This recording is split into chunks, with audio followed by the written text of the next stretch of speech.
Hey guys, so this weekend the Emperor of Darkness structure deck finally came out, and with it came Domain of the True Monarchs. It is a field spell card that needs no introduction, except I probably should read the card text for those of you who don't just have a copy in front of you.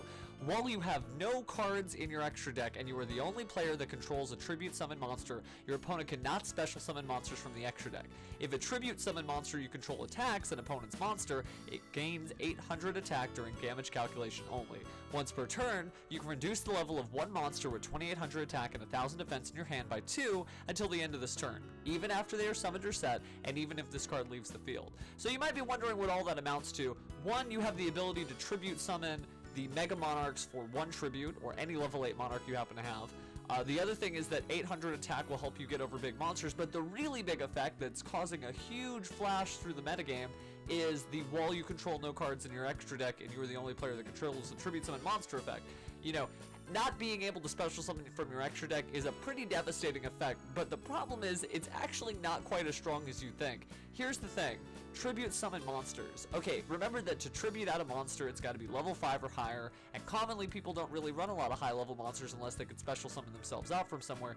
Well, we're all forgetting, or we might be forgetting, that most of your pendulums actually are tribute monsters, or many of your pendulums are tribute monsters. For instance, Monkey Board. Perform a Pal Monkey Board. You can tribute summon him out, and then all of a sudden you control a tribute summon monster, and you can pendulum summon everybody you want. Or, for instance, you can pendulum summon out monsters, and then tribute out from your hand a Monkey Board, and then you can Xyz, or you can tribute your monsters for that Draco Slayer fusion. There's all different kinds of combinations with Perform a Pal decks. Of course, the real solution to getting rid of any field spell would be some spell or trap removal, but you're not always going to have Twin Twister or Mystical Space stuff in your hand. This is pretty similar for the Odd Eyes Pendulum Magician decks. You've got Oath Dragon. You could just as easily set a scale, set the other scale, pendulum summon, and then tribute summon for Oath Dragon, and then all of a sudden you control a tribute summon monster. It's going to be a little harder in Odd Eyes Pendulum Magicians because you don't have that many Xyz plays you can make because you have so many different scaled monsters, or excuse me, different level monsters. With Clifford, I mean, most of the Clifford monsters are pretty high level.